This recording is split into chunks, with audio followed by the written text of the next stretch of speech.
Well, my name is Bill Davis. I've been involved as a trustee now for 25 years. I'm currently a trustee of 3 organisations, all very local.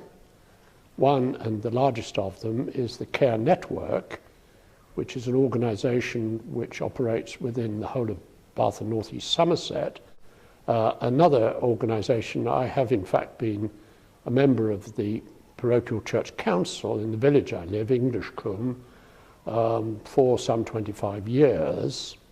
And the third charity I'm currently a trustee of is a quite small charity called the Sirius Wood Project. I think it's more difficult now to get people to volunteer, give time and effort to be trustees. I think when I was younger, it was almost regarded as a normal thing to do, particularly when you were retired, was to give something back.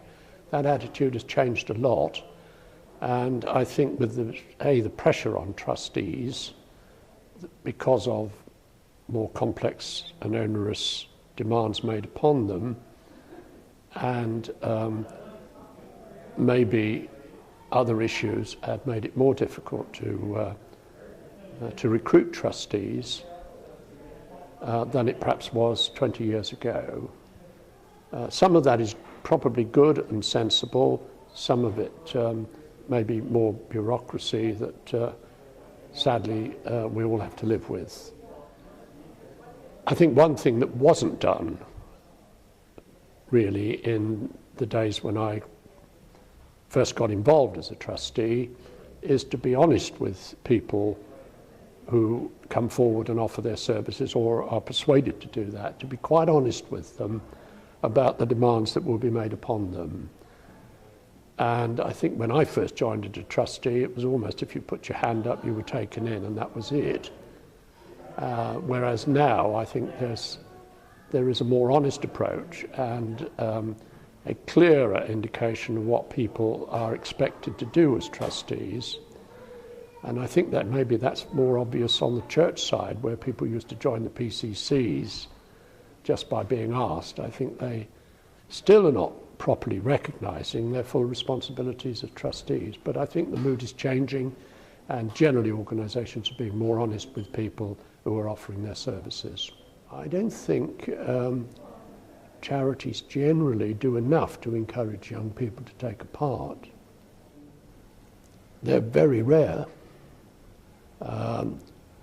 And I think there's probably 2 or 3 reasons for that. One is they're all working jolly hard.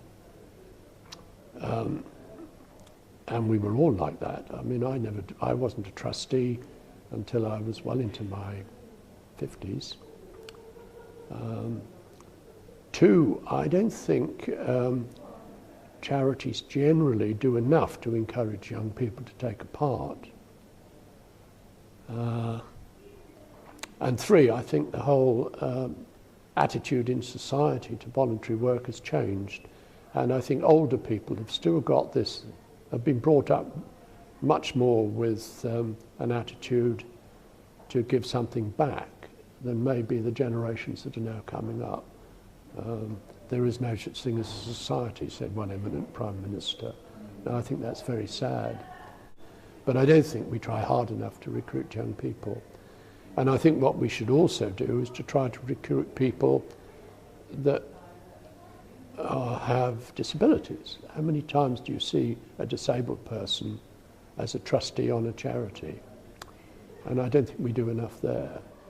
We have, at the Care Network, have now got a policy where when we're recruiting staff, we engage somebody who we know with special needs to sit on the panel that is interviewing the person, and that's proved very successful from everybody's point of view. Clearly you've got to pick the right sort of person, but that person can bring something very interesting to the panel.